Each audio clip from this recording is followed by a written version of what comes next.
tonight with the Division II National Tournament going on. I came as a basketball fan, never mind the level. This is going to be a very entertaining 40 minutes. Quincy's physical strength traditionally is the battle that Bellarmine needs to fight in order to be successful. Possession game down the stretch at Quincy.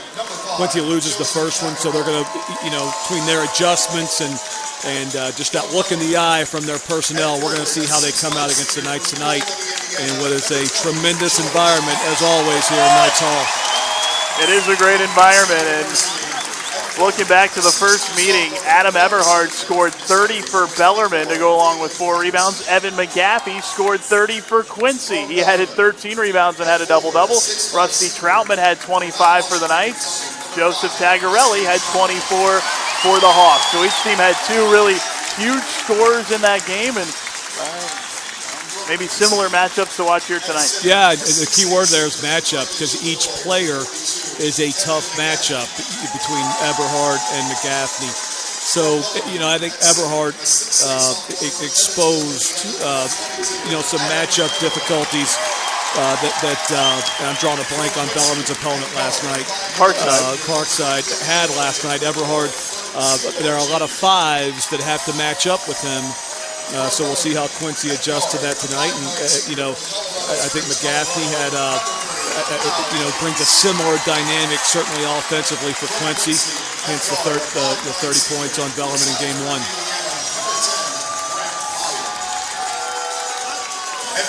And King Grimshaw, one of the officials, checking out the box score from that first game. This is interesting here. I'd never seen this. We're just going to do the jump ball. The jump ball is going to be left off like it was last game. Is that what we're going to do here? I'd never seen that before. I don't know. I wonder what they're looking at. I don't know. None of them had the first game. The officials came over and looked at the box score from the first game. Nick Curran's pocket to check out the box score from game 1. I asked him if we weren't going to have a jump ball, if we were just going to leave the possession arrow where it ended up last game and then go from there. We've gotten off to an inauspicious start to both games. We had an assistant coach come over for, I think, Finley. Fair State. Yeah, in game 1. We had to introduce the officials to the Fair State coaching staff. Wow. So we do a little bit of everything here. We sure do. This is an all-around reference tool.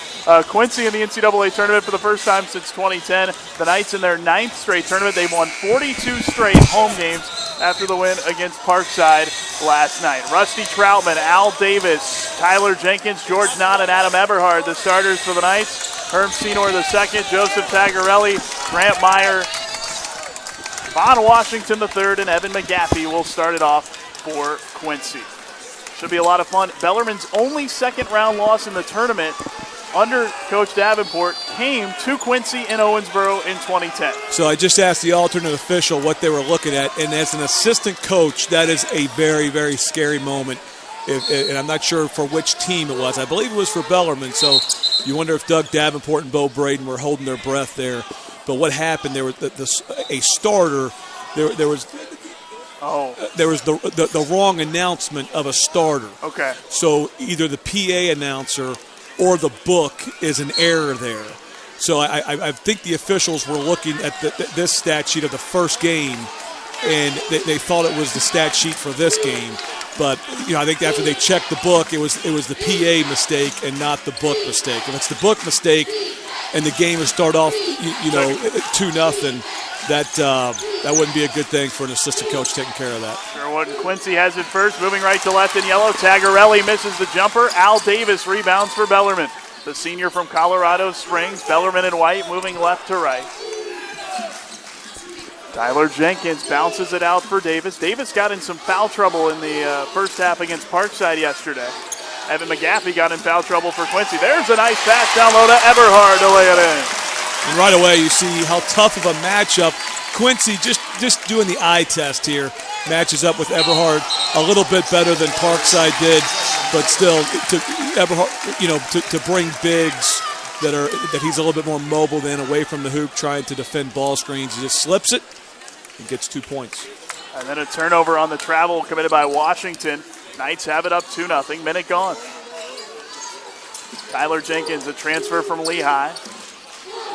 Here's Rusty Troutman, 5 and white, the senior from Bullitt East High in Mount Washington. Eberhard out to Knott for 3. That's an air ball, but Troutman the board, can't hit on the putback. Knott tips it in. George Knott put on scholarship over the summer, the senior from Providence High School just across the river in New Albany. Yeah, as head coach at Thomas More, I tried to recruit George Knott out of high school when I got the Thomas More job. But as I left Bellarmine, and he didn't. He had his mind made up. He wanted to come to Bellarmine and do his deal. I think he said just for him to produce as he has, be put on scholarship, and in the starting lineup, it speaks volumes of the type of young man that he is. Tyler Jenkins with a steal, and then on the other end, he gets the layup. The junior from Indianapolis, and Bellarmine out to a 6-0 start. I think Marty Bell should look at a quick timeout here. This is Herm Senor II for Quincy, a senior from Springfield, Illinois. McGaffey can't hit the 3, was in and out. Tagarelli with the board, but his putback wouldn't go, and Eberhard has the Bellarmine rebound. Tagarelli has had 2 good looks, has not come up. Eberhard to the bucket, wouldn't fall. That would have brought the house down, but he'll shoot 2. Tagarelli has not come up successful on either one of his attempts, but again, I talked the battle for Bellarmine when we played Quincy, or they have played Quincy since I departed. It's always a physical battle. So these first couple offensive rebounds, I believe that was their second or third one. But Tagarelli doesn't finish, so no harm there. But that's I think as the 40 minutes go on and they settle into this game, that's going to be a battle. Bellarmine's going to. Their concentration is going to be high to fight, and I have not seen Bellarmine, too much this year, but it's been fun to watch. Eberhard's just such a tough matchup for teams to guard. You see him get out on the break there. Guys guarding 5 men are not supposed to be able to do that. Great pass, McGaffey into Washington for Quincy's first 2. Evan McGaffey was called for that foul, his first. He got in foul trouble, was very limited against Kentucky Wesleyan last night. Again, had 30 in the first meeting, something to keep an eye on. That pass got over Troutman. Fronting him was Grant Meyer, the Sellersburg, Indiana product, the Silver Creek High alum and the redshirt senior. He's called for the foul, his first and the team's second. Meyer did a tremendous defensive effort last night on Bosley. They got to be careful there. Bellarmine does. Troutman, that was almost a violation for him to come right in. Eberhard to the rim, lays it in, and he's got 6 of the first 10. Bellarmine leads 10-2. Meyer was on the GLVC All-Defensive team this year. Very good defender. Al Davis of Bellarmine, the GLVC Defensive Player of the Year. Washington going to the basket, no, and Troutman with a rebound. Davis stripped on his way up. They'll say off of Quincy. It'll stay with Bellarmine.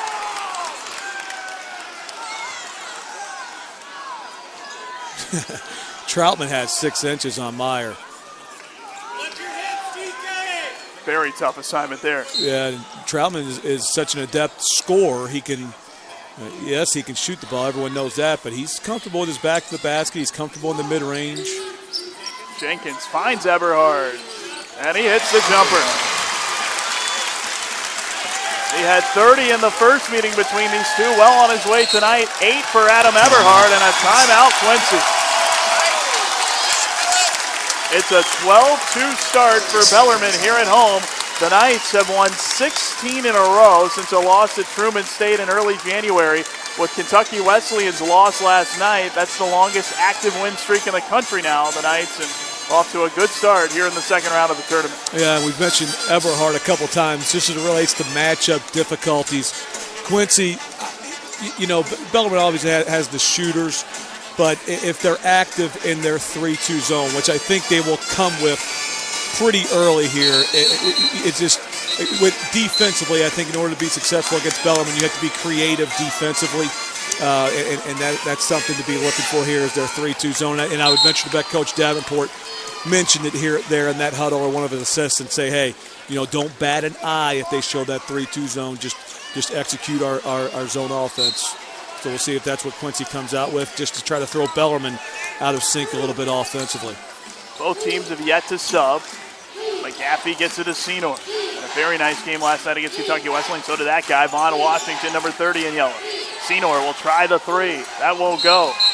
And a rebounding foul going against the Hawks. If it's McGaffey, that's 2 on him. It is 2 on Evan McGaffey, exactly how his night started last night, the same here. So it will be Marcus Hinton, the redshirt sophomore from Florissant, Missouri, in to replace him. Hinton had a nice game against Wesleyan last night in McGaffey's absence, but a big loss there early for Quincy. Yeah, I thought that Hinton was very effective and effective games in different ways against the Panthers last night. He had 18. Troutman gets the roll.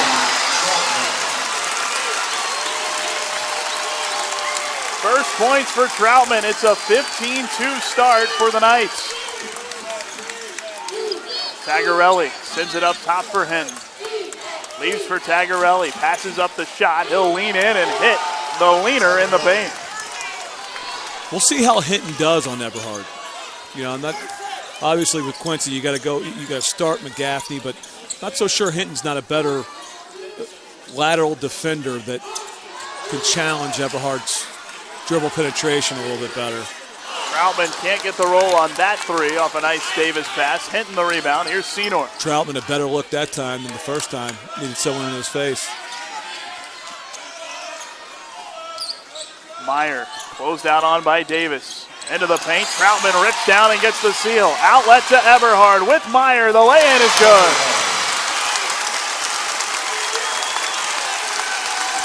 Ten of the first 17 from Adam Everhard for the Knights. Everybody to their feet. At least all the Bellarmine supporters here at Knights Hall.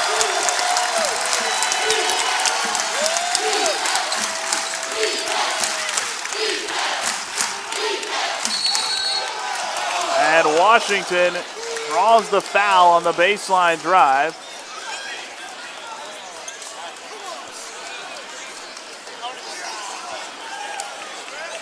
It's on George Knott. That's his first foul of the game against Bellarmine and brings us to a timeout on the floor. 14:50 left in the first half. Bellarmine couldn't have asked for a better start. The Knights have a 17-4 lead here on the GLVC Sports Network. If I lose, I'll respond with respect. If I win, I'll back it up with humility. If I fail, I'll rise up with honor. It's tough for us to put it all on the line. Don't undo my hard work with poor sportsmanship. Respect. It's the name of the game.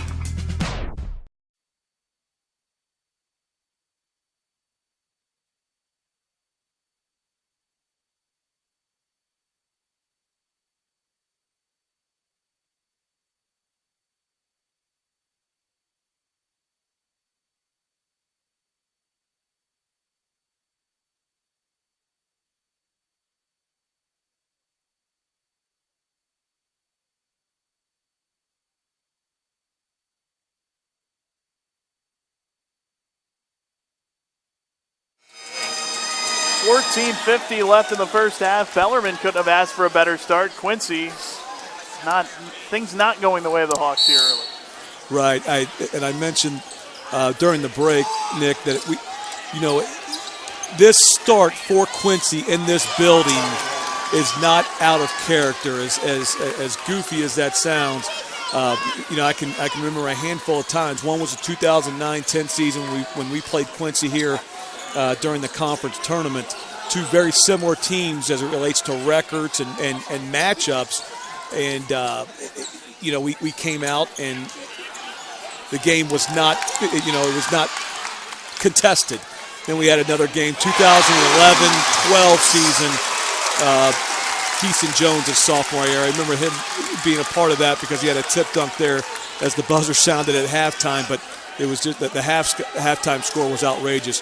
Quincy does not like, playing here, whether it's conscious or subconscious. They don't like being here. They have not won in this gym since 2002. Is that right, Nick? They have not beaten Bellarmine in this gym since 2002. Right, they have not beaten Bellarmine in this gym since 2002. Their last win here before yesterday was a win in that conference tournament in 2010. Bellarmine was hosting the first couple rounds. They defeated Rockhurst to advance to a meeting with Bellarmine when the Knights blew them out. And I think the basketball fan, wants to see Quincy respond. They are a very good basketball team. They are strong. They're physical. They are athletic. They are skilled. And I think Coach Bell does a very, very good job of just letting them have fun playing with one another. Vaughn Washington III gives to Hinton, who got a bucket a moment ago for Quincy. Drives baseline, not cut him off. Went up anyway, couldn't hit, and the rebound knocked out of bounds. It'll go to the Knights as Jenkins and Eberhard come back to replace Knott and Troutman. We see Bobby Frasco check in for the first time for Quincy, the junior from Mount Prospect, Illinois. He replaces Grant Meyer. Yeah, that was a terrible decision by Hinton. Not only to drive baseline, but then drove himself into a phone booth and couldn't do anything with it. He should just cut his losses, try to spin out of it with his pivot foot and pass it out, or even call a timeout if he couldn't do that. You mentioned some Quincy starts in this building. Last year in the regular season, a very tight game right to the end that Godson and Nagwe almost single-handedly won with some amazing threes, but Bellarmine was able to edge the Hawks in that one. And Tagarelli called for that foul as he tries to get around to the post. That's his first and the Hawks' fourth.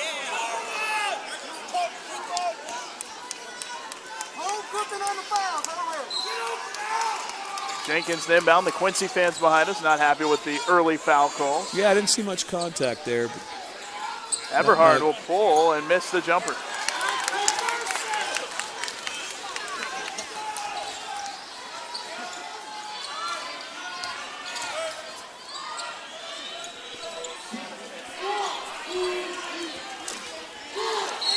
That was kicked as Hinton tried to get it in the post to Tagarelli. Stay with Quincy, 16 on the shot clock.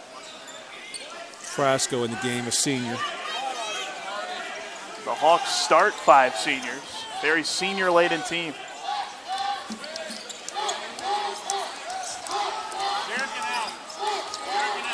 Senor leaves for Tagarelli. In traffic, throws it out to Hinton. His three might have been partially blocked by the freshman Alex Cook in the game for Bellarmine. It's off of Quincy out of bounds. The Hawks think that was touched. I thought it might have been 2. It was way short as Brent Bach and Rusty Troutman come in for the Knights. Bach for the first time, the junior from Augusta, Kentucky. Yeah, Tagarelli sets a ball screen there and gets a pick and pop and tries to attack out of it. But imagine that would be a very difficult series of offensive maneuvers for Bellarmine to guard consistently for 40 minutes with him setting ball screens with a pick and pop threat. Troutman grabbed away from the ball by Frasco. His first foul, team's 5th. That's what Troutman does. He's so active.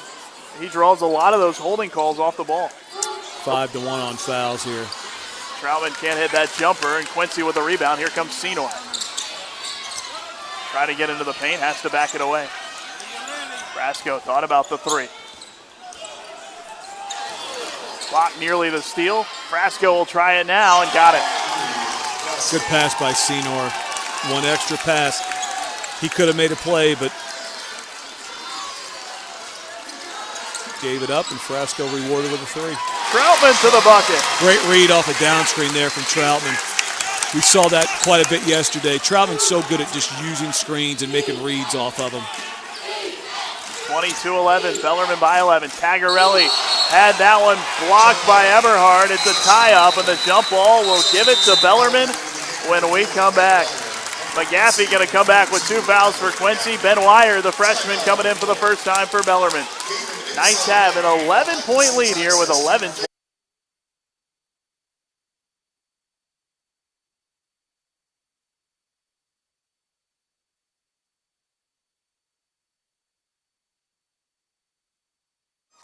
It's 22-11 Bellarmine, 11:26 left in the first half as the Knights off to a 9 of 17 start from the field, and they have 6 assists on 9 buckets. And 6 assists on 0 turnovers. Coach Davenport loves to see that ratio. 66.66% of their hoops have come off assists, and that is going to drive any team's field goal percentage. Knights lead the country in field goal percentage, just over 53. Jenkins bounces it down low to Wire, who can't finish. And then the rebound deflected out of bounds, I think, by Senor. It'll stay with the Knights as Al Davis will check back in, replacing Jenkins. Very well could have been McGaffney's 3rd foul there, and it's Coach Bell is thinking, hey, you know, we would love to have him for 2 halves, but the first things first, and that's to survive this half. So he puts McGaffney back in with 2 fouls. We'll see how That's another one off interesting. the ball. They get Frasco battling with Troutman. It's Frasco's second and the team's sixth. And Frasco is stunned. As is Marty Bell. As is Marty Bell. The head coach of the Hawks in his 14th season. Scott Davenport coaches Bellarmine in his 12th year. Wire in the corner. Gives it out to Al Davis. Wire wants to dump it to the post. Does lob it for Eberhardt. Backs in on Hinton. And a travel. I did not think that was a travel. Damon Patterson in for the first time for Quincy. The redshirt sophomore from Florissant, Missouri. He replaces Frasco. The first time Eberhardt tried to take someone other than McGaffney one-on-one, and that is a win for Hinton. But I did not think that was a travel. Here is McGaffey. Spins on Wire. Puts it up over him and got the roll. 22-13, the lead single digits for Bellarmine, nearing the midway point of the first half. Brent Bach with a pull-up.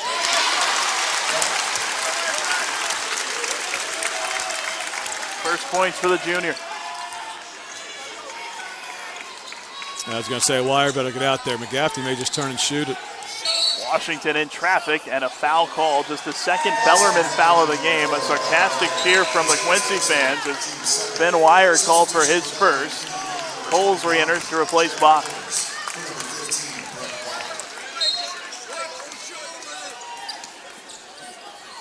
Senor hits it in for McGaffey. Left alone for three. 5 for Evan McGaffey. He shoots at nearly 52% from beyond the arc on the year.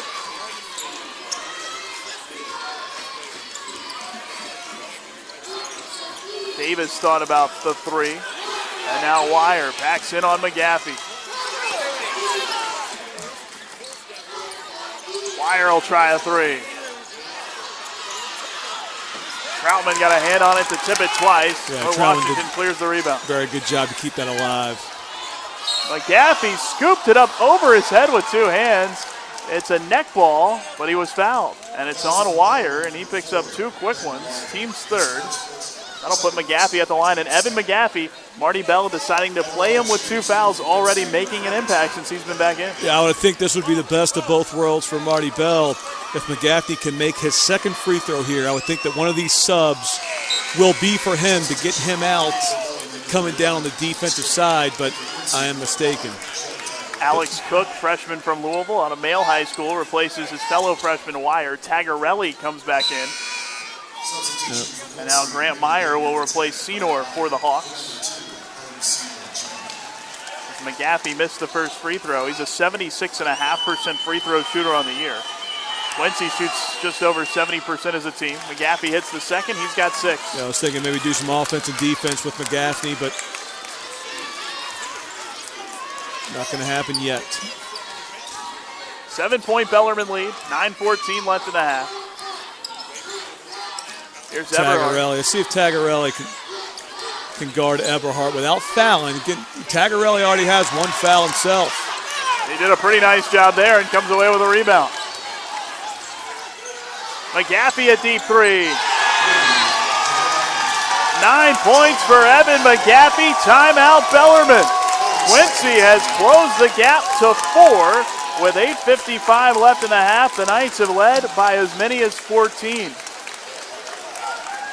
Some coaching move from Marty Bell, and that takes guts. That takes guts because if you put your guy in, your second leading scorer, someone that is as explosive as McGaffney in with 2 fouls, with that much time, I mean 14, 15 minutes to go in the first half, and the first play he fouls, third foul, he's done for the half and then some, because then you got to play the second half with 3 fouls. So that is a risk that Marty Bell rolled the dice with, and it has paid dividends here. And like I said, if I'm Quincy, I want him out now, and then put him back in, coming back down for the next offensive possession. I feel like he's going to the well maybe a little bit too long here, and McGaffey's going to pick up a third, because It's the NCAA tournament. You're not going to have your players checked out defensively and just waving at guys. This is time to challenge everything that's done on the offensive side, so you don't want McGadney's aggression to go down at all. Tagarelli picks Troutman's pocket. He takes it and missed the floater. McGaffey over the back, and he just got his third foul. No, he didn't. No, that's going to be Tagarelli's second. I thought it was McGaffey, but that is 2 on Tagarelli, and now the 2 leading scorers for Quincy each have 2 fouls. And that's we're already 1 and 1 at the other side. That's a 4-point swing. Tagarelli got the deflection, and made a really a cerebral basketball play to slow himself down and not allow the fast break to speed him up, and comes to a 2-footed stop. He probably just should have gone straight up and down and maybe hit a mid-range shot there as opposed to shooting a floater. And that's going to be a 4-point swing if Troutman can knock both these down. The 80% free throw shooter hits the first. Tagarelli, first-team All-GLVC this year, the first in school history to be first-team All-GLVC for 2 straight seasons. And McGaffey, first-team All-GLVC, a 3-time All-GLVC selection. Marty Bell's going to leave him out there. Yeah, both of those guys obviously critical to Quincy. Hinton's going to drive baseline again. Hinton's got to stop driving baseline. Went out of bounds that time as he slid down. Dalton Hoover will check in to replace Tagarelli, who will sit with 2. Hoover, the redshirt sophomore from Pittsfield, Illinois. And Washington back as well. He replaces Hinton. Finish the thought on McGaffey. He's the second 3-time All-GLVC player in program history for Quincy. So both of those guys, very important, Tagarelli and McGaffey. Eberhard cut off by Hoover on the baseline drive, and a travel. Shovel the feet as he was trying to find an escape route. Knott and Jenkins back in for Bellarmine, replacing Cook and Coles. It's a 6-point Bellarmine lead here with 8:10 to go in the first half. Quincy in the NCAA tournament for the 9th time all-time, the 5th time under Marty Bell. Meyer will pull the 3. That's an air ball. Meyer knew he should have passed that. I felt like he took that shot a little challenged and a little pressed. That brings us to a timeout. 7:56 to go in the first. The Knights up 6.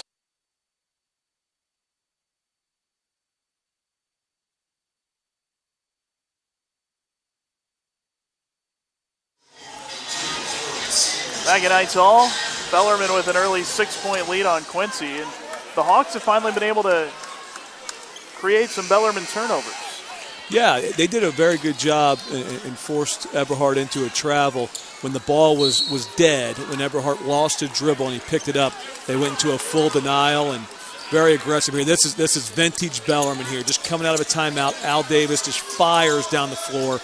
The pace here, the movement, so difficult to defend. Bellarmine the best in the country at this, and it's just the ball hadn't touched the floor, has not touched the floor.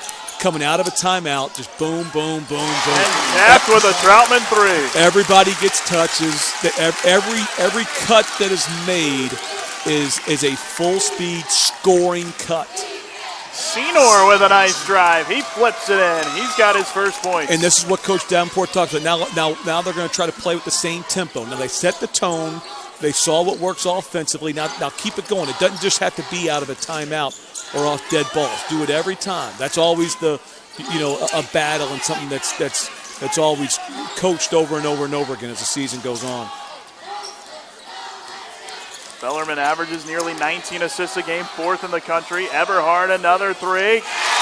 That's a long 2 for Rusty Troutman, I beg your pardon. And Troutman into double figures. He had 27 in the win against Parkside yesterday. He's got 12 already here tonight. Got 3 or 2. That was a long 2, they said.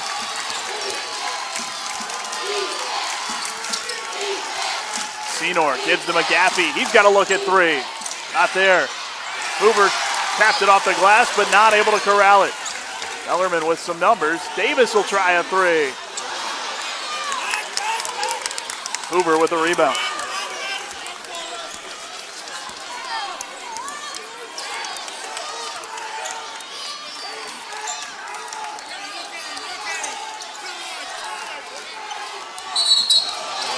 Senor a little indecisive. They call a foul off the ball, and that one is on McGaffey, and that's 3 on Evan McGaffey. It's the 8th team foul, and McGaffey will go straight to the bench. Here's Hinton in to replace him. Coles replaces Stroutman for Bellarmine, but what a tough 2 days it has been with the whistle for Evan McGaffey. He's been limited with foul trouble now in each of these 2 tournament games. Yep. Now you wonder, okay, how long is Tagarelli going to stay out with his 2 fouls and a 9-point deficit on the road against number 2 in the country? Those 2 guys account for nearly 37 points a game. Davis missed the 3. Battle for the rebound. It ends up in the hands of Senor, looking to run. Nice pass to Hinton. Senor looked poised there. Did not get sped up in the midst of some chaos there in the middle of the floor. Marcus Hinton with 4. Eberhard with a dump down to Davis. 5 points for Al Davis. Quincy going quickly the other way. Washington with a step back. Not there, and Eberhard rebounds. Bellarmine wants to run.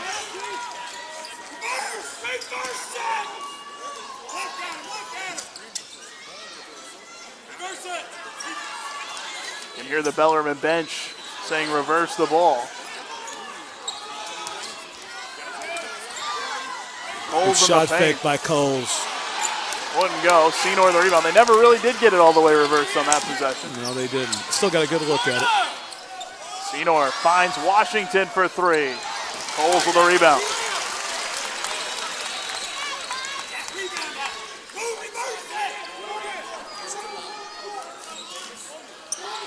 Davis will shoot it, but there's the tip in for Eberhard. Coach Davenport not liking these offensive possessions here the last couple times down. 12 for Eberhard. Here comes the crowd again. Bellarmine by 11.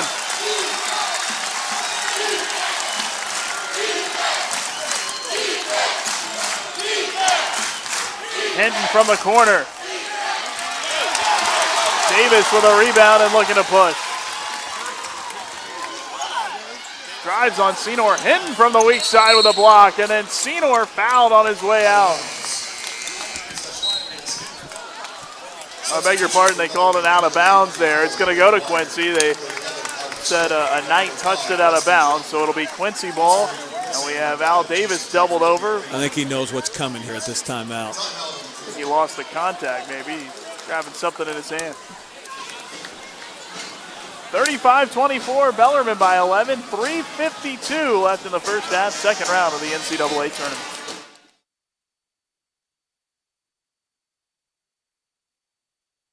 If I lose, I'll respond with respect. If I win, I'll back it up with humility. If I fail, I'll rise up with honor. It's tough for us to put it all on the line. Don't undo my hard work with poor sportsmanship. Respect. It's the name of the game.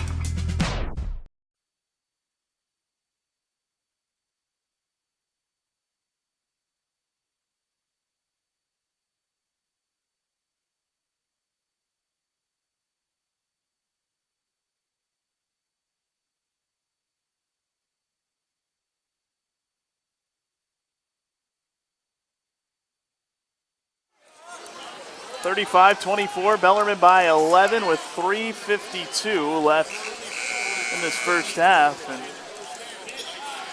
what we've seen from this one so far. Well, Eberhard 6 for 8, 14 points. And that's kind of what we said going in. He's just a tough matchup for any team that tries to put 5 position players out there. I don't think Quincy has a true 1 through 5 as much as Parkside, but even still, it's just a tough matchup.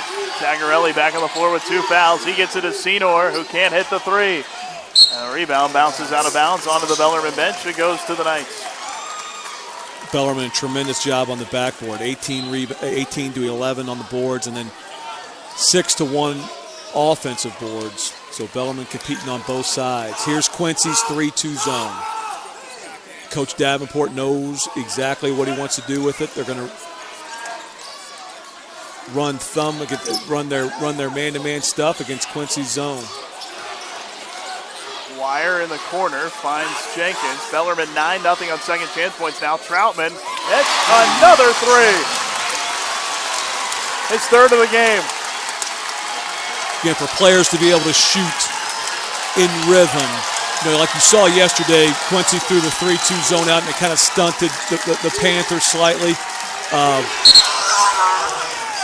Troutman's able to shoot that ball with confidence and rhythm because, I'm not going to say he knew it was coming, but he was prepared for it. I think that's something that was talked about, earlier today and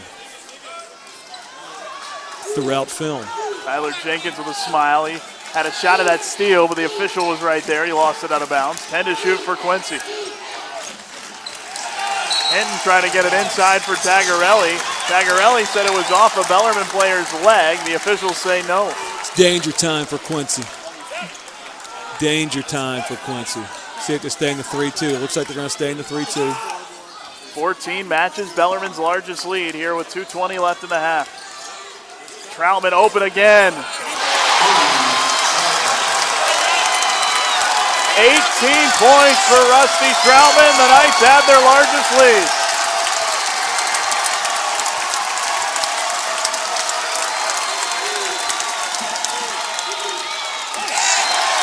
Tagarelli has it knocked away. It'll stay with Quincy with 16 on the shot clock as Eberhard replaces Wire.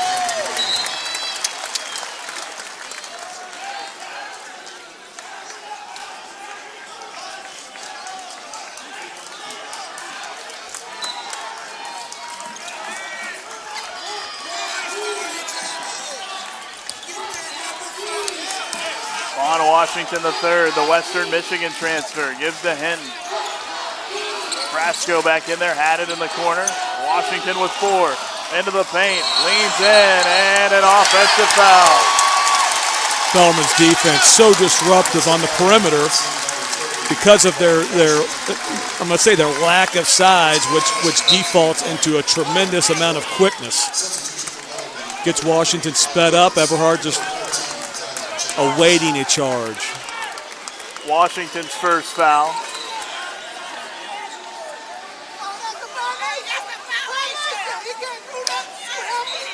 Alex Cook fumbled the basketball as you're trying to inbound it. Quincy fans want a violation. Did not get one. That's not a violation. That's why they didn't get one.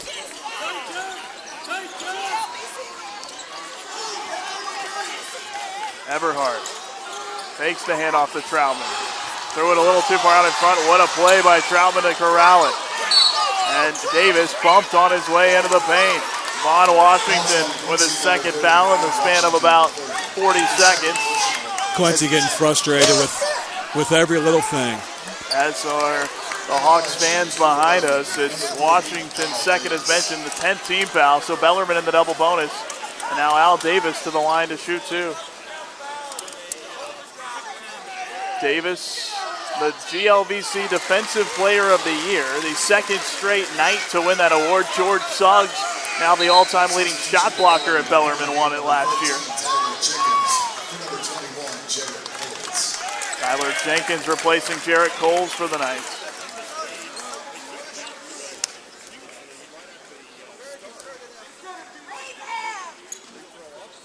And Davis hits them both. He has 7. Patterson coming back for Quincy, replacing Washington. It's a Quincy team that really only likes to go maybe 7 deep or so, having to reach a little deeper than that here tonight with the foul trouble. Right. 19 points, the lead for Bellarmine, largest of the game.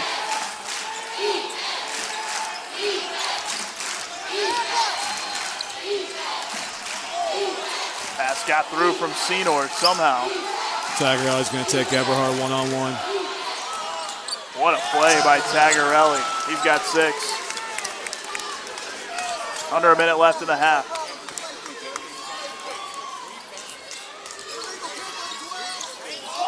Davis takes the lob. Troutman off a screen, another three. Rusty Troutman putting on a show. 21 first half points.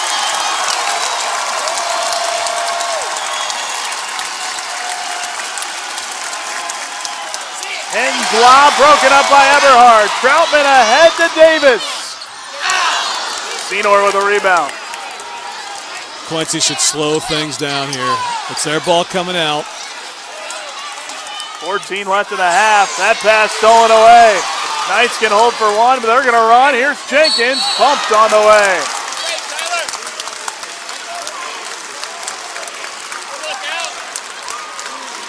That's on Senor. That's his first.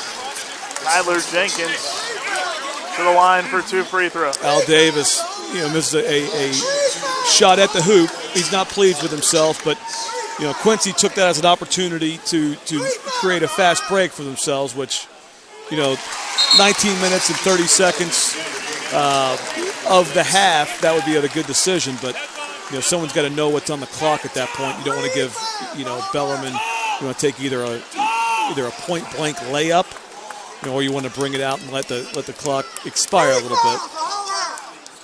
Jenkins hits them both. He had 6 points and 2 rebounds yesterday in the win over Parkside. 4 tonight. Daniel Ramser, sophomore, in for the first time for Bellarmine, and he was in, I believe, to give the foul. That's exactly what the Knights wanted to do. Ramser's first, only the 4th team foul on Bellarmine, now with 5 seconds left. Jeff Walls, the University of Louisville women's basketball coach, is here tonight, and he loves to do this when there's foul to give at the end of a half or quarter. Ramser trying to give it and does with 2.2 seconds. 5th team foul, so still one more to give with 2.2 seconds. Brasco will inbound it.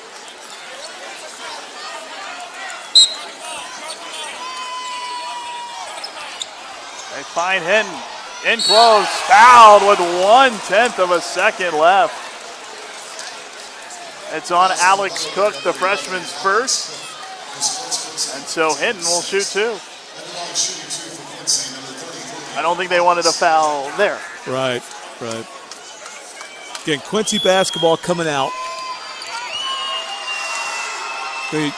Coach Bell's probably going to talk at halftime just about trying to make this, just break the game up now into 4 more games to be played. The under 16 timeout, the under 12 timeout, the under 8 timeout, of course the under 4 timeout. So they want to chip into the lead a little bit between each segment. Their ball coming out. Quincy basketball coming out. Just tremendous performance by Bellarmine, really on both sides. I think the matchup problem with Eberhard, Troutman goes nuts, and to boot, Bellarmine's defense just so active and disruptive, forced Quincy into I'm sure, a very low percentage from a field goal standpoint. Yeah, it certainly was. Bellarmine with 48 points here at halftime as they take a 20-point lead into the locker room. The Knights lead at 48-28 here on the Hawks. We will take a break. We'll have the second half coming up in just a few minutes. Stay with us. It's the NCAA tournament here on the GLVC Sports Network.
And it's halftime. That note courtesy of Bellarmine Sports Info Director John Spignardi. And the Knights a perfect 8 for 8 from the free throw line after struggling last night against Wisconsin Parkside. They were just 21 of 34 from the line, and so everything went right for the Knights in that first half. Yep, and Rusty put on a show. Troutman put on a show, and every shot that he took was just so fluid and so confident. It was fun to watch for Knight fans. Yeah. Now an uphill battle for the Hawks. No down question. 20. McGaffney 3 fouls. Tagarelli still with only 2. Yeah, Tagarelli's going to post up George Knott here. And they call the foul on Knott. That is his second. It's the first foul of the second half either way.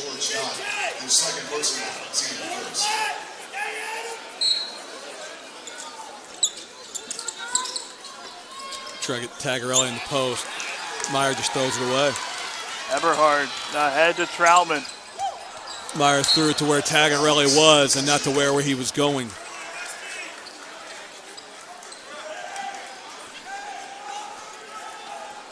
Bellarmine has it with 25 to shoot. Winner of this one gets Findlay in the regional final Tuesday night, 7 o'clock here at Knights Hall. Al Davis looked like he was doing the old barking dog play there. Troutman in the lane. Not wanted to hit a cutting Jenkins. It's stolen away by Tagarelli. Senor found McGaffey, who put it in as he challenged Eberhard. The Quincy fans wanted a foul. I thought that was a foul.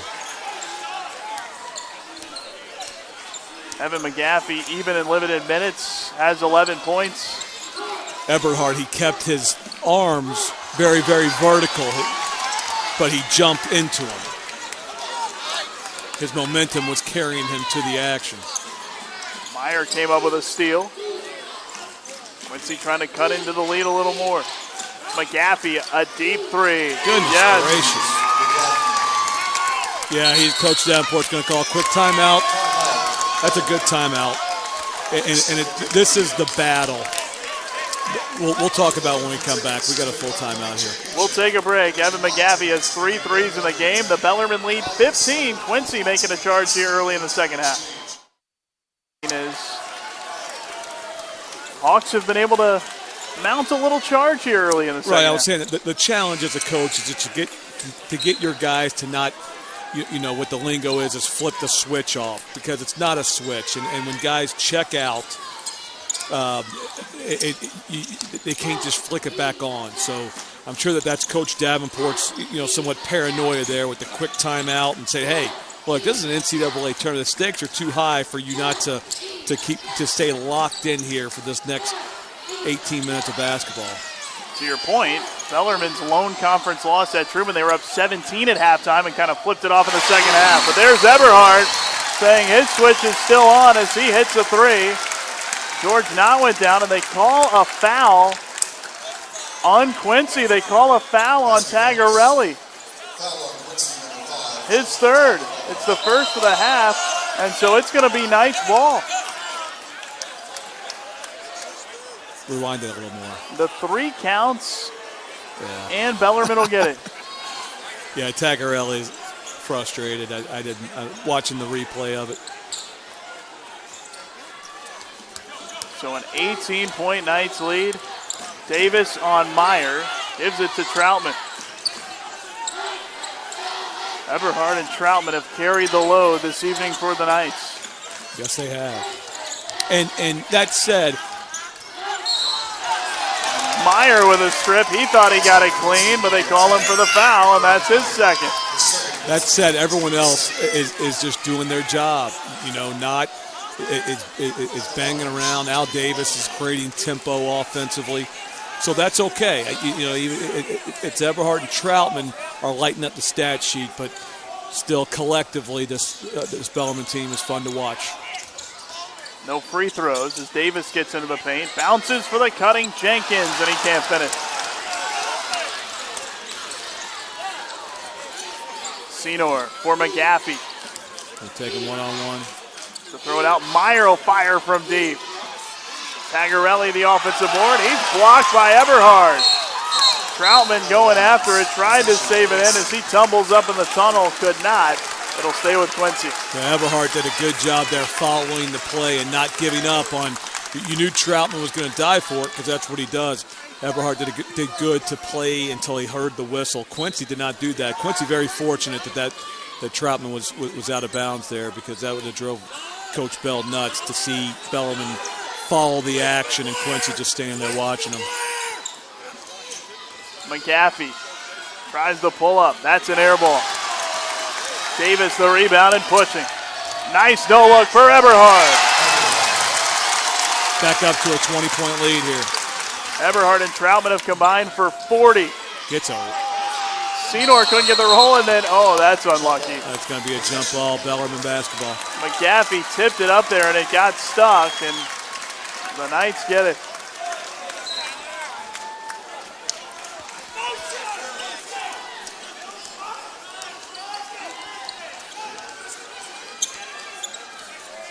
Bellarmine had 12 assists on 17 field goals at the half, continuing to add to that here in the second.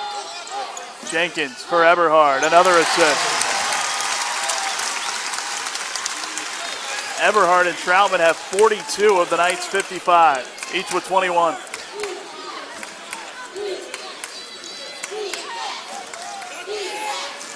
Wow, Everhart fell asleep there. But McGaffey missed the three. Troutman with a rebound. Bellarmine wants to run again. Davis found. It's Everhart and Troutman that are lighting up the stat sheet, but as everyone else is doing their job, you see Bellarmine get a defensive stop, get the rebound, and to see Al Davis receive an outlet pass, he's going full speed, full steam ahead to his hoop as he's catching the basketball with his momentum going. It's the little things like that, and then it's one extra pass from Jenkins that still is helping the Knights along here in the second round of the NCAA tournament. Everhart for three. Won't go. Troutman tips it in. 23 for Rusty Troutman. Vaughn Washington got the bucket at the other end for Quincy, a transfer from Western Michigan. He was coached at Western Michigan by Steve Hawkins, former Quincy coach there before Marty Bell's time. Washington a three here, and that won't go. Big reason why Washington ended up at Quincy when he was looking to transfer was because of that Steve Hawkins connection to the program. George Knott whistled for the foul. It's his third and the Knights' second of the half. I think that was a makeup call for the one that they called on Tagarelli when George Knott fell to the ground early here in the second half.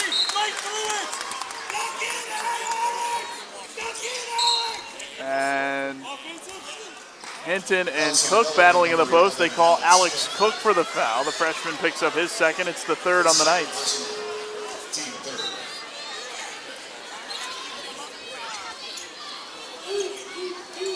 Inbounds right into Hinton, in close, couldn't hit, got his own miss, missed a putback, nearly had it again. He does end up with it again, misses again, but that time he was fouled. Everhart picks up his first. It's the fourth team foul. Bellarmine with 3 fouls on the possession. I'm a fan of the shot fake, Nick. I'm a fan of the shot fake because Hinton was scrambling up with this. It was, I tell my players at Thomas More, it's not a race. It's not a race. Don't try to beat someone to the hoop at that stage of the game. Just trust your fundamentals. Be two-footed. If they don't go for the shot fake, you've lost nor gained anything. So try another shot fake. And Hinton was just was very fortunate to get a foul. I did not see contact there. Hinton hits the second free throw, 1 out of 2. He's got 7. And Hinton and Tagarelli were kind of fighting themselves for the ball there for a second in the paint too. Everhart hits Troutman. There's a shot fake. And he's fouled before the shot. Vaughn Washington called for the foul. His third. It's the team's third. Shot fakes everywhere, making Drew Cooper happy. Yeah, great shot fake there by Troutman. It does wonders for players just to be able to get themselves into balance. Troutman's momentum was carrying him to Bellarmine's stage there underneath the hoop.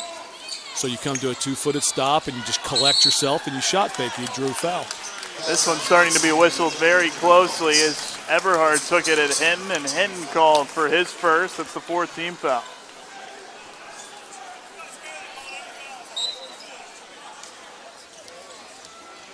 Troutman inbounds to Davis. Under 15 minutes to go. Bellarmine by 23. Second round of the NCAA tournament.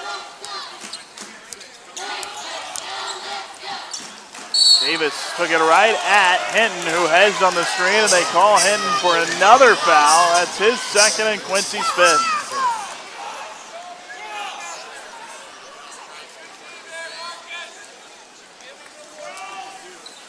Smith gave the head back, the head jerk back, and Hinton was simulating that for the officials.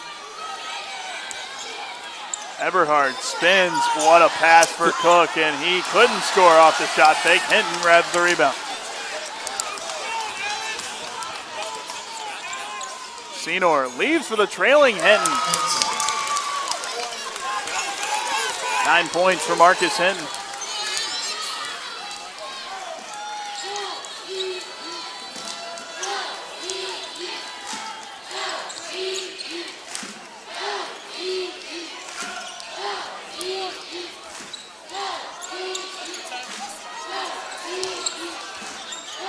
Troutman with a tough shot there and couldn't get it to go.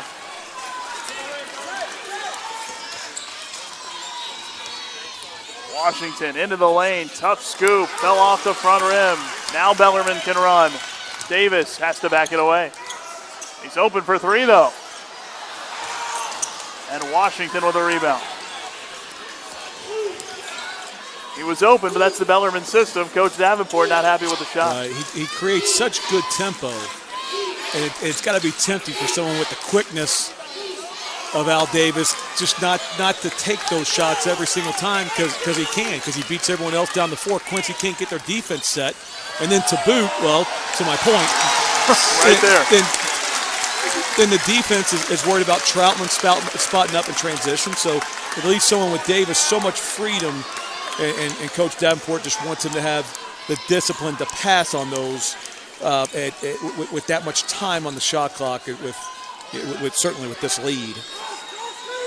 Al Davis has 9 points now. There's Hinton inside. He's having another nice game. He has 11.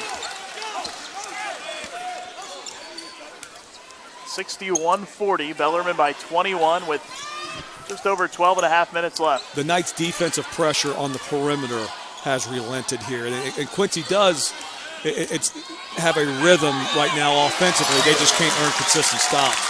Eberhard took it right at Hinton. Eberhard with 23, matching Troutman for the team lead. Cook called for the foul, reaching in on Tagarelli. Cook's third. Each team now with 5 fouls in the half. A host of new players coming on for Bellarmine. It's a line change. It looks like they're subbing 3 in and taking 5 out. I think Bellarmine thought there was a timeout. Maybe they thought there was a timeout. They thought there were 6. They sent 6 out there. Finally, Alex Cook comes off the floor. And coaches, I'm not sure if he's mentioning this. This is something that as sad as it is, you hear of 4 people or 6 people on the floor. You've got to make sure your guys know early in the season. It's got to be mentioned right off the bat. Hey, when you sub in, you make sure, A, you don't assume you're coming out. B, you yell at the person, say, hey, I got you. And there's different scenarios. That was a dead ball situation, obviously underneath out of bounds, but it can happen out of a timeout when you just kind of assume that. So you got to make sure that your players hear it from the coach that they're communicating what's going on during substitute situations. McGaffey puts it in along the baseline. You got to coach a little bit of everything. There's no question. No question. You hear the stories about John Wooden and coaching guys to put on their socks properly. And in the first game, we had a shoe fall off. He's out there playing with the shoe on. If he played for John Wooden, he would have knew how to tie his shoes up the right way. You got to keep in mind that as talented as they are, and as far as the physicality and athleticism has come in the game the last, 15 years, they're still 20 years old. So stuff like that absolutely comes up as the season goes on. That will never change. That will be the same age. Troutman now with 25 after the jumper. Washington hits a 3. He's got 7. Timeout, Quincy. This will be our under 12 media timeout. So we'll step away. 11:24 to play. And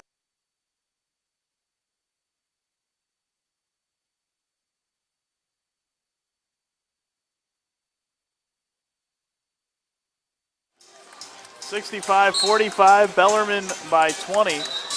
Mentioned the last time these two teams met in the NCAA tournament, 2010, a 66-61 Quincy win in the second round to eliminate Bellarmine. That was in Owensboro. You were an assistant coach on that Bellarmine team, Coop, and some of the names on those teams.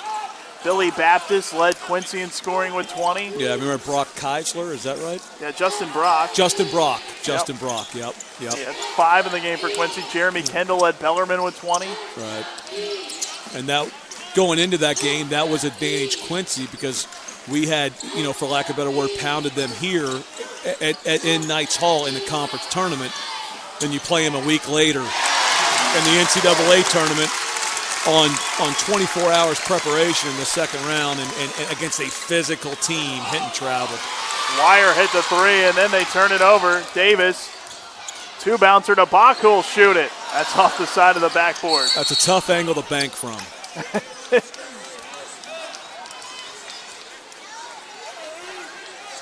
And there's George Knott called for the foul. It's his 4th, 16 foul. Tagarelli will come back for Quincy to get Washington. Oh, this is a cramp or? Yeah, Al Davis is banged up.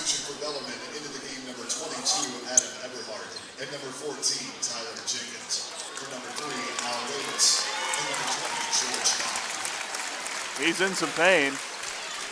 I didn't see what happened. I didn't either, and that's Dave Krebs of the Bellarmine athletic staff helping Davis off the floor. He's in good hands.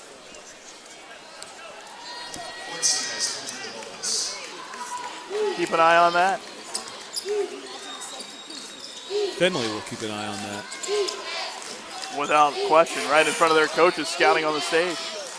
Tagarelli lays it in.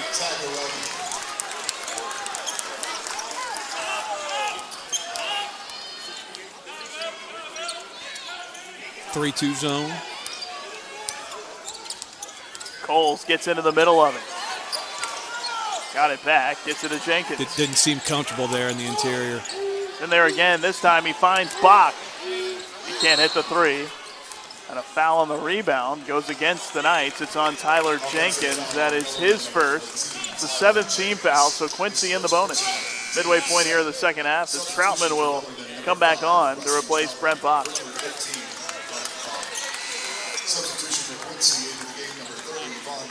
Washington in for Quincy, replacing Henton.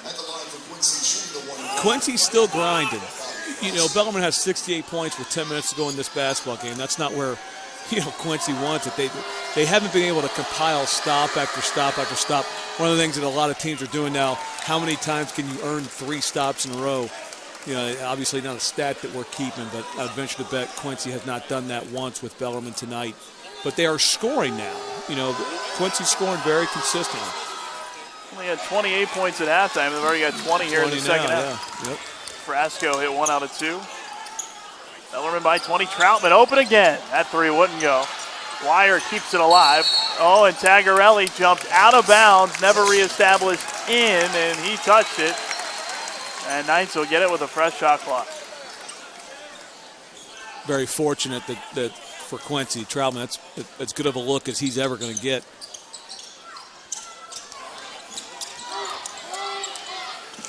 Jenkins gives it to Coles. He got a step, lays it off for Wire, and he puts it in. Tremendous shot pick there by Wire. McGaffey open for 3. Got it. Wire just a little late on the closeout. That kid is an assassin from the three-point line. He's hit 4 of them here tonight, has 19 points, even with 3 fouls in the first half. And he kept him in it in the first half before he picked up his 3rd. Kept him in it briefly in the first half, I should say.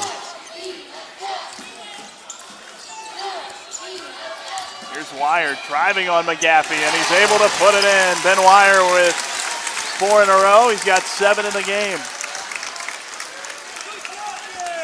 The freshman on the GLVC all-freshman team from Fort Thomas, Kentucky, Newport Central Catholic.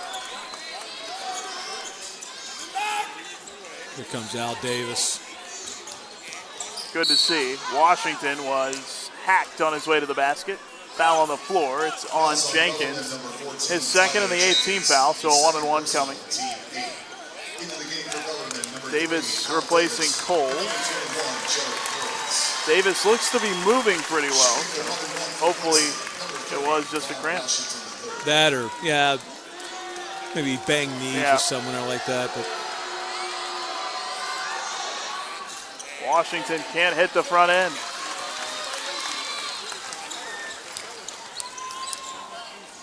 Eight and a half to go. Bellarmine leading by 21. Would face Findlay on Tuesday night at 7 for the regional championship if they can hold the lead. Troutman flips it to Jenkins into the paint.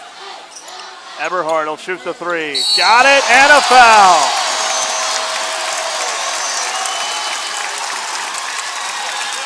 With 5 on the shot clock. Tagarelli picks up his 4th.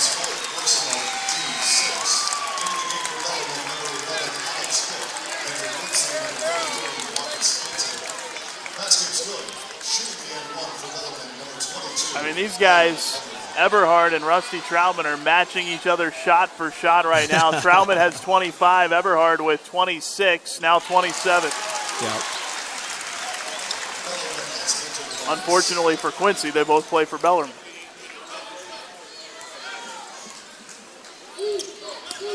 Eight minutes to go, 76-51. Here's Frasco for 3. Again, we'll see if Bellarmine can extend the lead, and then the battle between Coach Davenport and his staff is how long do we lead these guys out here? Because, I mean, we just saw what could happen. Al Davis, bangs his knees. I'm sure he's going to be okay. You don't want someone to come down on someone's foot.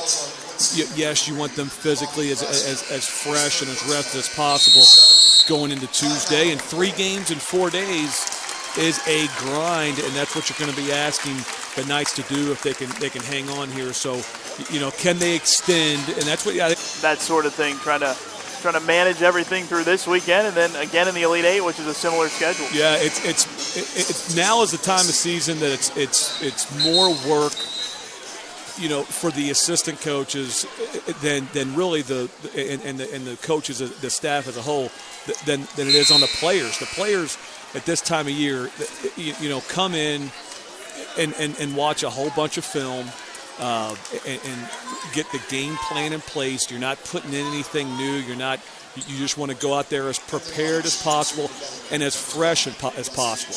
If at this time of year you're practicing something, you're practicing how to break a 2-3 zone or how to handle a man-to-man or a 2-man front press, then you're probably not going to be in the National Sweet 16. You're probably not playing at this time of year. You're probably not playing at this time of year. So if you're practicing something that with some integral bits at this point in the season, it's going to defeat the purpose. So it's more about preparation for the players, which puts a lot of emphasis on the staff to not only teach and to do film work, but to do it in a way that's going to meet the timing needs and the kids' attention spans to have the appropriate amount of film, teach what you need to teach, keep their attention spans tuned into it, go out on the floor, get them ready, get some shots up, maybe get a little bit of a sweat going with some 3-man weave or 5-man weave, just up and down some, and get some shots and free throws, go through their underneath out of bounds stuff, and again, keep them fresh. The last thing you want to do, at Thomas More, and I've noticed this more as a head coach as I did as an assistant, but you're almost holding your breath during practice because you don't want to tweak. You don't want someone to step on someone's foot, and now you're going without somebody that's averaging 36 minutes a game for the last couple weeks. So you got to monitor that as best you can.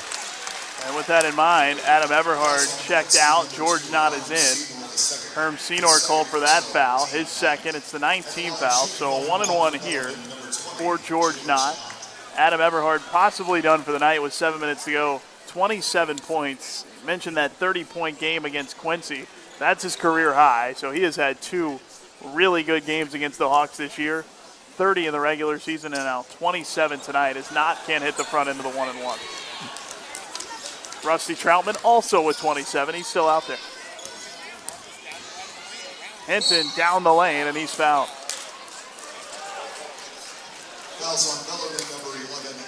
That's on Alex Cook. Cook has had a rough night. He's got 4 fouls and not a ton of minutes. That's the 9th team foul on Bellarmine.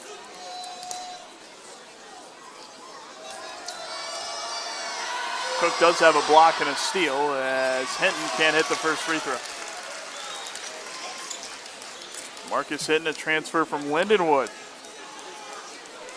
They're in St. Louis. 20 games there and 13-14, average just over 5 a game. Second free throw falls through, and I was wrong. Eberhard is going to come back in, and he will replace Alex Cook.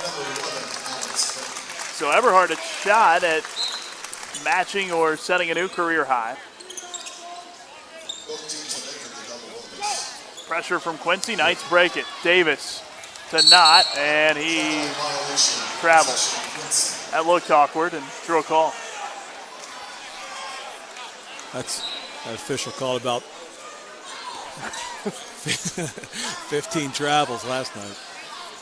Still on it. Yes, he is. He's called a couple tonight. He was one of the ones that called him on Eberhard in the first half there. Hinton lays it in.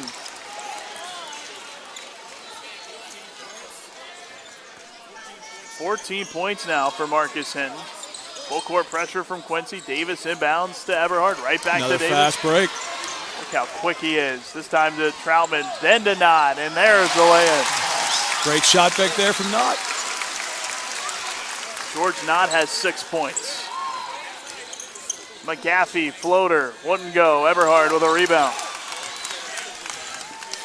Closing in on a double-double. Now with 8 boards.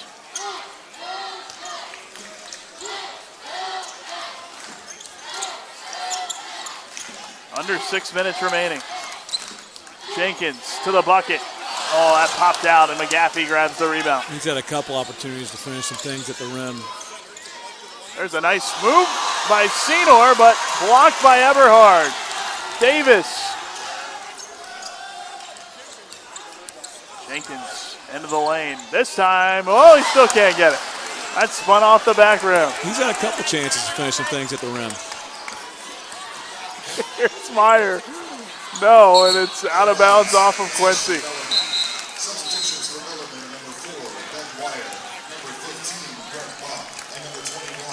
And now Eberhard, Davis, and Troutman all coming out.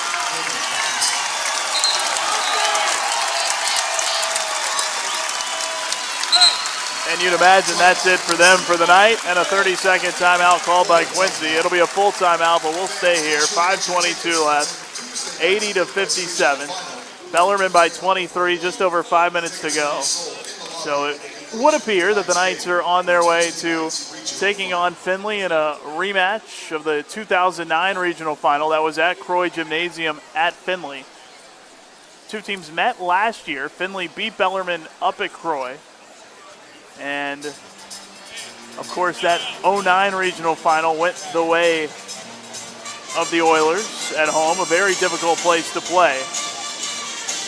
But this year it'll be here in Knights Hall with a great environment we've seen here all weekend, and it should be a whale of a game.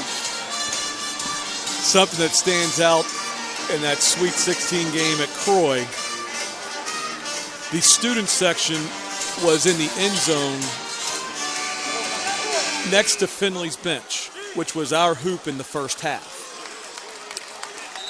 And they were there for the first 43 minutes of the game. It was an overtime game. So we did not notice this, but there was a timeout. That after the timeout, we were coming out to shoot 2 free throws. Chartrell Hall was going to shoot 2 free throws. I believe we were up 2 going to the free throw line to shoot 2 free throws. So during the timeout, the student section changed ends. And we came out, and all the football guys for filming everything were down at the other underneath. Now they were next to our bench and distracting our free throw shooter, which is that's part of a home court advantage there. Is that the student section gets to pick where they sit in a sold-out gym. Ben Wire hits the three. So I'm assuming some folks probably had to give up their seat for the students. Exactly. Here's Bach to lay it in. I don't know if they worked out a deal or what. That's some dedication to the cause, though. Yes, it is. It worked. It worked. That probably will not happen on Tuesday night. But it won't need to in the second half because the opposing team shoots toward the student section here at Bellarmine. Tagarelli's pass deflected up and hit the stanchion as Bach got a hand on it. It'll stay with Quincy, 14 to shoot.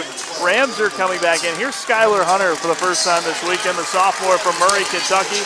Callaway County High School as George Knott and Tyler Jenkins get an ovation.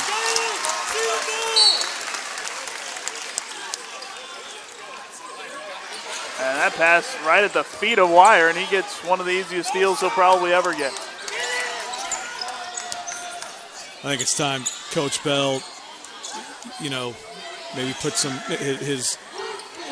a younger group in and try to win this next 4 minutes with guys. This is such a senior-laden Quincy team. Wire couldn't hit another. It almost went. You almost want to call a timeout. Call a timeout, sell it to your young men that are coming back and that are the future of this Quincy program and say, hey, go out and win this next 4 minutes and get yourself ready to perform, because all 5 Quincy starters are seniors, and many of them are still on the floor, so it would give them a chance to kind of,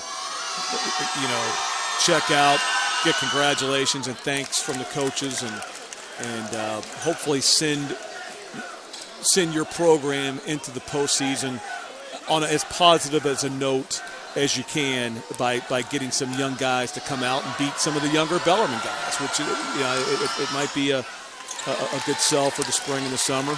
We'll see if he takes me up on it. Wire with his third foul. Washington hit 1 out of 2.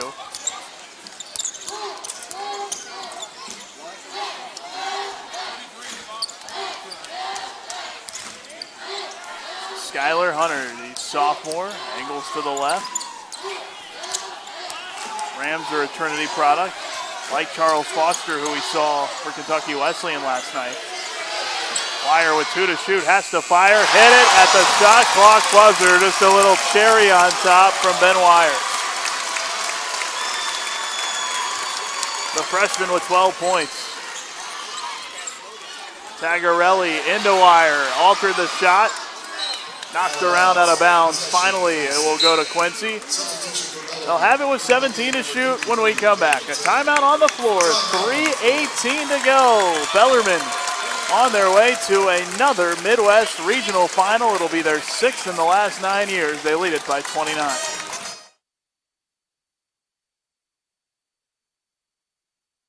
If I lose, I'll respond with respect. If I win, I'll back it up with humility. If I fail, I'll rise up with honor. It's tough for us to put it all on the line. Don't undo my hard work with poor sportsmanship. Respect. It's the name of the game.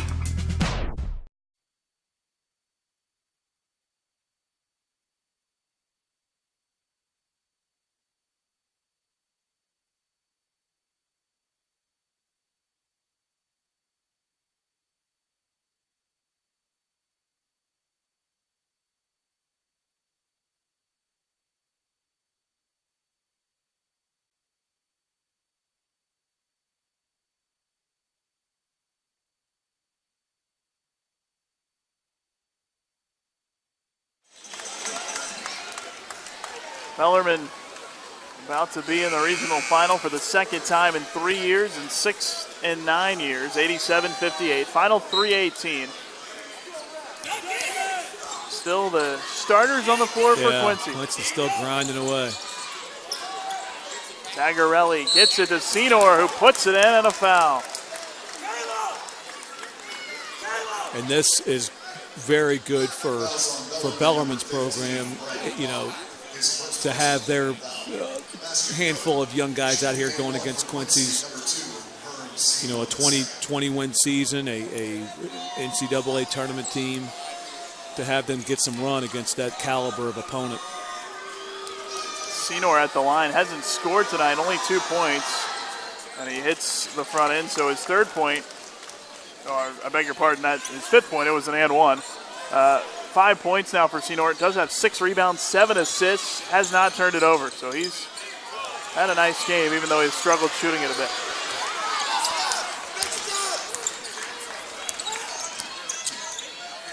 And it seems like every year Bellarmine's made one of these runs in the tournament. They have at least one game where they get some guys in to get some tournament experience that pays off in future years. Yeah, yep.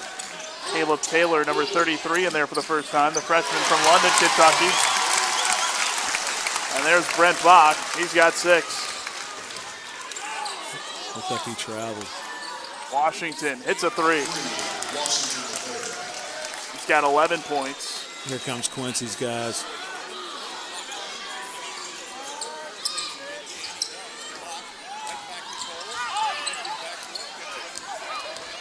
Ramser hits Caleb Taylor, the freshman. The South Laurel High School product lays it in. Senor can't hit. Senor's McGaffey thinking this is it. Got to get the last few off. Ramser fouled by Senor as he went for the basket. Senor immediately there to help him up. Third foul on Herb Senor, the second. 10th team foul, so 2 free throws coming up. Bellarmine's going to empty its bench. Rhett Troutman, number 10, the junior from out Washington, Rusty's younger brother, and Willie Sherfron's a third-generation Knight from here in Louisville, a DeSales High product. Son and grandson, respectively, of a couple of Bellarmine Hall of Famers will come in. His dad, Tom, in the Hall of Fame in the crowd here tonight. And all the Quincy guys checking out.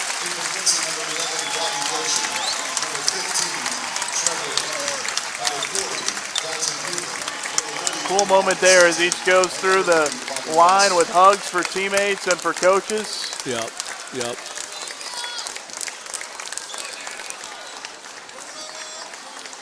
It's no fun. It's no fun for a coach, especially you just wanted to show out better for a very proven senior group. Ramser couldn't hit. Trevor Menny, Palmyra, Missouri native, the redshirt freshman has it. Number 15 flips it to Frasco. Under 2 minutes to go. There's Robbie Dozier, Carbondale, Illinois native and transfer from Southeast Missouri. Hoover. Frasco gives it to Menny, bounces it inside for Hoover with 2 to shoot. He has to force a fall away, and it's in and out. Caleb Taylor with a rebound.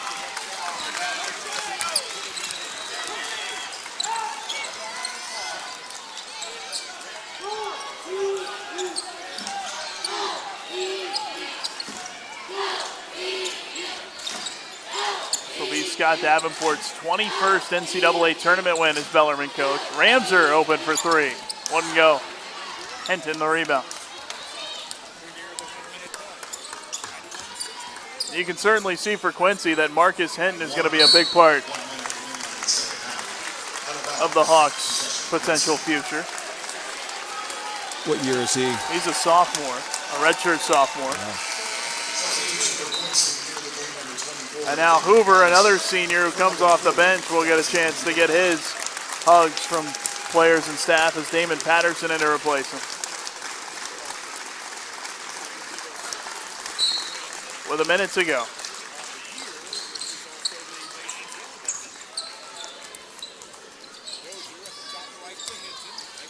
Here's Patterson. That 3 was in and out. Rhett Troutman with a rebound. Ramser on the drive, kind of caught in the air, finds Sherfrons. Rhett down the lane, shovels it off to Taylor.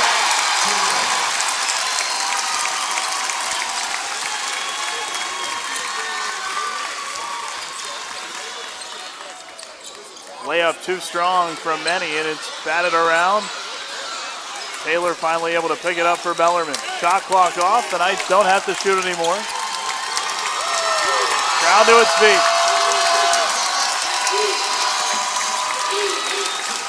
Rhett Troutman will dribble it out. Bellarmine will meet Findlay. 8 years later, they'll replay it for a regional championship. The Knights through to the Sweet 16 once again. They defeat Quincy 93-64 the final. Just a borderline flawless performance from Bellarmine here tonight. Yeah, it's very frustrating for Quincy just to come in here with, I'm sure, with what was, high expectations. Having lost to Bellarmine the first time in an overtime game, you figured they get the game reset, a second run at them with more on the line. Little foul trouble early. Troutman and early Eberhard kind of showed why he's such a tough matchup. Troutman just, did his thing, and in compilation, McGaffney's foul trouble, followed by Tagarelli's foul trouble early on. It just didn't allow Quincy to show out like they wanted to. It came out early in the second half and showed signs of life. Coach Davenport took that quick timeout when the lead went from 20 to 15 right off the bat. And then, boom, boom, boom, and the lead was extended and game over. So, like you said, it sets up a matchup between two recent national champions, 2009 with Findlay and 2011 with Bellarmine. Each time these two teams play one another, it's always a good matchup. Two very, very well-coached teams, and gives the city and basketball fans something to look forward to, no question. Going to be a good one. Tuesday night, 7 o'clock, the regional final here. A trip to the Elite Eight on the line in Sioux Falls, South Dakota. It'll be the top seed Bellarmine against the 6th seed Findlay, and it should be a good one. Bellarmine with the win going away here tonight, as they have been very good in the second round over Coach Davenport's tenure. Only the one loss when they've advanced to the second round. As mentioned, that was to Quincy back in 2010. The Knights now 29-8 all-time against the Hawks as they pick up the 93-64 win. I know we've talked about it a little bit, but one more sort of peek ahead to Tuesday night and what we can expect between these two teams who you've seen this weekend and perform very well. Yeah, I think that And as you're asking that question, the stat sheet was just put in front of us. 24 assists on 6 turnovers for Bellarmine, shooting 55% from the field. They out-rebounded Quincy by 6, and they each get to the line 14 times. But just such a dominant performance passing the basketball for Bellarmine. As it relates to Findlay, I don't think it's as bad of a matchup for Findlay as it would have been for Ferris State. If Ferris State would have been the one to advance. Now, obviously, Ferris State is the 2 seed, but if you try to put the GLIAC Player of the Year, Hankins, out there, who Ferris State needs out there really in order to thrive, there's no one for him to guard that Bellarmine is going to field. So Findlay, they still have a problem as it relates to matchups, but not nearly as problematic as the one Ferris State would have had. Because they certainly needed to have Hankins out there. But, that said, everything else out the window, I think it's going to be a good 40 minutes of basketball with two teams, two programs, two tremendous programs playing as hard as they can play in the Sweet 16 of a tremendous national tournament. So, again, looking forward to it. Going to be a lot of fun. Again, a rematch 8 years in the making, a rematch of that 2009 Midwest Regional Final.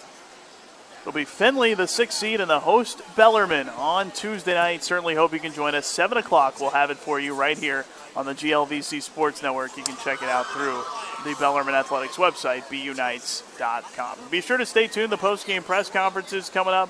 You can check out those. Marty Bell of Quincy and Scott Davenport of Bellarmine, plus several student athletes. I'm sure you'll be able to hear from Adam Eberhard and Rusty Troutman as well coming up post-game. So check those out, and then we will talk to you on Tuesday night. It's been a pleasure again, Coop. Looking forward to one more. Thank you, Nick. Looking forward to it as well. So for Drew Cooper and Sam Schmidt, I'm Nick Curran. We will talk to you on Tuesday night. Until then, it's been the NCAA Tournament on the GLVC Sports Network. Have a good night.